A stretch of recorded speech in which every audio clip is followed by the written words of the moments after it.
وبرضه احنا في الموقع الثاني لما نروح له هنوريكم في انهي مرحله نوقف سكاكين المعجون، فاتفرجوا على الفيديو ده للاخر عشان تعرف تستفيد. احنا هنا كده معانا ده الموقع الثاني بتاعنا. زي ما احنا شايفين هنا بقى احنا بدأنا خلاص في مرحله النقاشه.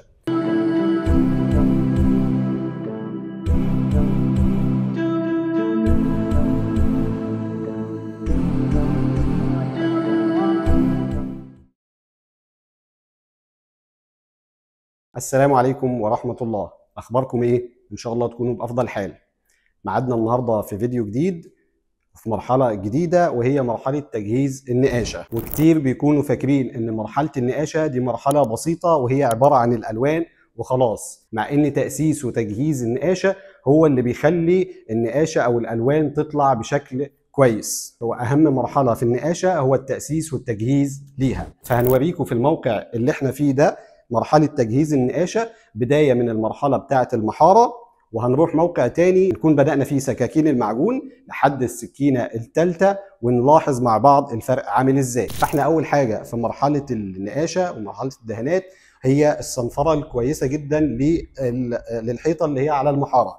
زي ما احنا هنا كده شايفين الأجزاء دي كلها بتكون من مرحلة السيراميك، وبرضو احيانا بنلاحظ ان في الشروخ اللي احنا شايفينها دي وده بيكون تنميل ما فيهوش اي مشكله خالص، بيتعالج معايا في مرحله النقاشه. فاحنا لازم طبعا كل التراب اللي احنا شايفينه وكل الحاجات البارزه اللي احنا عاملينها دي اللي باينه معانا دي لازم تتعالج وتتشال، وده بيكون بالصنفره.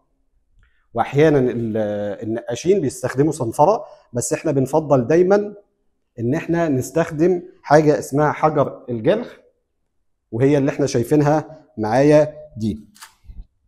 ده بيكون حجر اسمه حجر جلخ، ده بيصنفر الحيطه بتاعتنا كويس قوي،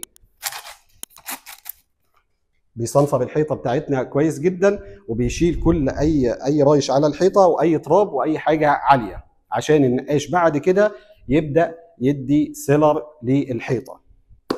ومن الحاجات المهمه كمان ولازم ناخدها في الاعتبار ان احنا نفرش كرتون في الارضيات عشان نحافظ على السيراميك وما يقعش عليها ولا معجون ولا بلاستيك. زي ما احنا هنا شايفين الارضيات عندنا بسم الله ما شاء الله جميله، وارضيات بورسلين مقاساتها كبيره، فلازم نحافظ عليها من اي حاجه من الدهانات ان هي ما تقعش، فبنفرش كرتون. ودي حاجه مهمه جدا لان طبعا الصناعيه بيهملوها جدا، فلازم ناخد بالنا ان احنا نجيب لفه او لفتين كرتون ونخلي الصنايعي قبل ما يبدا يفرش الكرتون ويغطي كل السيراميك اللي موجود. وبرده مراحل تاسيس النقاشه ان هي زي ما احنا قلنا، اول حاجه بنصنفر كويس، بنعمل سيلر، بعد كده بتبدا معانا مراحل سكاكين المعجون. لازم اول سكينه بتبقى سواء بالطول او بالعرض، وتاني سكينه بتكون العكس من السكينه الاولانيه. يعني انا مثلا لو النقاش عمل لي السكينه الاولانيه بالطول، السكينه الثانيه بيكون بلون مختلف وبتبقى بالعرض عشان اعرف اميز السكاكين. وبرضه احنا في الموقع الثاني لما نروح له هنوريكم في انهي مرحله نوقف سكاكين المعجون، فاتفرجوا على الفيديو ده للاخر عشان تعرف تستفيد. وبما ان احنا اتكلمنا عن السيراميك، كان الفيديو اللي فات على مرحله السيراميك، فاحنا هنا هنوريكم السيراميك طالع ازاي. زي ما احنا شايفين كنا بنصور في نفس المكان ده وفي نفس الموقع، وهنا خلصنا مرحله السيراميك تماما.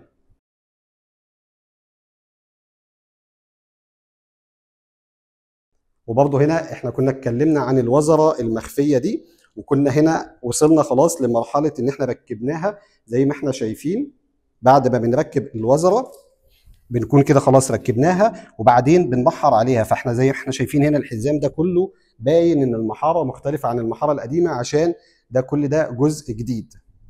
وباذن الله هنصور لكم فيديو الاخير في مرحله النقاشه لما تخلص باذن الله، مع الاضاءه بتاعه البروفايل ليد او الوزره المخفيه دي.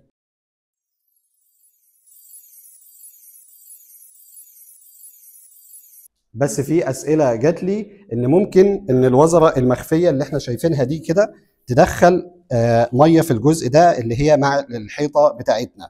طيب الجزء دوت يا جماعه احنا هنا في الاخر اللي مع الحيطه احنا لسه بنسقيه نفس السقيه بين السيراميكا والسيراميك، السيراميك والسيراميك بينهم بيكون في سقيه، فاحنا هنا نفس الكلام هنعمله وهنسقيه نفس الماده اللي هي اللي احنا بنستخدمها. وكمان بعد ما بنسقيه ممكن كمان نعمل سيليكون عشان لو الميه جات تبقى السيليكون بيمنعه، فكده هيكون عزل كويس جدا ويمنع ان الميه تسرب للحيطه. وبكده نكون خلصنا الموقع بتاعنا هنا. هاخدكم معايا في موقع تاني، تعالوا نشوف وصلنا فيه لايه في مرحله تجهيز النقاش. طيب احنا هنا كده معانا ده الموقع التاني بتاعنا. زي ما احنا شايفين هنا بقى احنا بدأنا خلاص في مرحله النقاشه، واللي احنا شايفينها دي كده السكينه الثالثه في المعجون. بدأنا طبعا اول حاجه زي ما قلنا في الموقع الاولاني اللي كنا فيه ان احنا لازم نصنفر الحوائط كويس، وبنستعمل في الصنفره ده بيكون حجر جلخ، بيبقى احسن بكتير جدا من الصنفره. بنعمل بيه الحوائط لما بتكون على المحاره زي ما شرحنا في الموقع الثاني. بعد كده بندي سيلر، واحنا بنستخدم السيلر المقاوم، سيلر مائي بيبقى كويس. بعد كده بندي 3 سكاكين معجون، وفي الموقع ده زي ما احنا شايفين كده هندي سكينه رابعه. طب ليه بندي 3 سكاكين او سكينه رابعه؟ تعالوا نبص كده نقرب شويه على الحيطه. زي ما احنا شايفين هنا كده بيبقى فيه مسام باينه، فدي بتبقى محتاجه بعد السكينه الثالثه ان هي تتصنفر كويس. الحاجات اللي احنا شايفينها دي كده كلها اهي محتاجه ان هي تتصنفر كويس زي ما احنا شايفين كده، عشان المحاره بتكون خشنه فبتتصنفر دي كويس. وبعد كده يا اما بنلقطها او بنديها سكينه رابعه عشان تبقى كويسه وطالعه معانا الحيطه كلها ميه واحده وما يبقاش فيها اي تعريج. وبعد كده بعد ما بندي السكينه الثالثه زي ما احنا برضو شايفين ان السقف بتاعنا لسه على الجبسون بورد، بنبدا ندي فيه سيلر حراري عشان الجبسون بورد كله يبقى يتشد ويبقى المستوى بتاعه كويس. وبعد كده بنبدا نفتح السبوتات بتاعتنا، وبعدين بندي السقف كله الجبسون بورد بنديه برضو سكينه او 2 معجون عشان الفواصل اللي احنا عاملينها بمعجون دي من الجبسون بورد ما تفصلش لوحدها او تبقى فيها مطب في الجبسون بورد. طيب امتى بنبقى بنقول خلاص ان الشقه او مرحله النقاشه خلاص مش محتاجه سكاكين معجون ثانيه؟ اول حاجه احنا زي ما احنا قلنا ان هي بتبقى السكينه ساتره معانا المحاره، يعني احنا مش شايفين طبقه المحاره خالص ماشي. بس زي ما قلنا ان احنا هنا في الشقه دي هنديها سكينه رابعه عشان زي ما احنا شايفين ان هنا كده في مطبات او كمان النقط بتاعه المحاره باينه، فالكلام ده كله هيتصنفر كويس وبعد كده نديها السكينه الرابعه. طيب لو انا السكينه الثالثه لقيت ان هي معالجه معايا الحاجات دي كلها ما ببقاش محتاج خالص ان انا ادي سكينه رابعه، بس بلقط بعد ما بدي البطانه. بعد ما اعمل البطانه بنعمل تلقيطات، ودي برضو ان شاء الله هنشرحها في فيديو تاني. يبقى اتكلمنا معاكم النهارده في الفيديو بتاعنا على اول مرحله لتجهيز المعجون او تجهيز النقاشه. بنصنفر كويس، ندي سيلر، بعد كده نبدا سكاكين المعجون، ولازم ما تقلش اي شقه مهما كانت المستوى المحاره فيها عن 3 سكاكين معجون، وبنفضل ان احنا كمان بعد البطانه نلقط السكينه الرابعه. طيب احنا هنا برضو حابين نقول ان احنا بعد كده بنجهز للمرحله الجايه، وهندي هنتات كده بسيطه ايه هي المرحله اللي جايه، وبعد كده ان شاء الله نعمل لها فيديو لما نبدا فيها.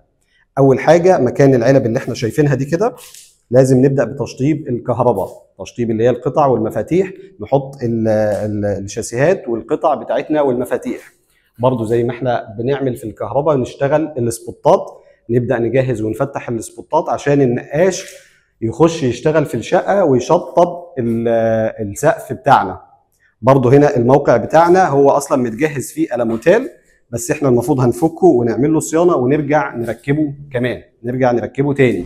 وبرضه في نفس الوقت ده بتكون مرحله ان احنا نجهز الابواب بتاعتنا، خصوصا لو احنا هنعملها عموله فبتاخد مننا وقت، فلازم نبدا نجهزها دلوقتي. انما لو هنعملها لو هنجيبها جاهزه بنجيبها ونركبها على طول بس بعد ما نوصل لمرحله البطانه. وبكده نكون خلصنا الفيديو بتاعنا النهارده. استنونا في الفيديوهات اللي جايه عشان هنشرح من الموقع كل مرحله بالتفصيل. وبرضه لو عندكم اي اسئله او اي استفسارات سيبوها لنا في الكومنتات وهنرد عليكم في اسرع وقت.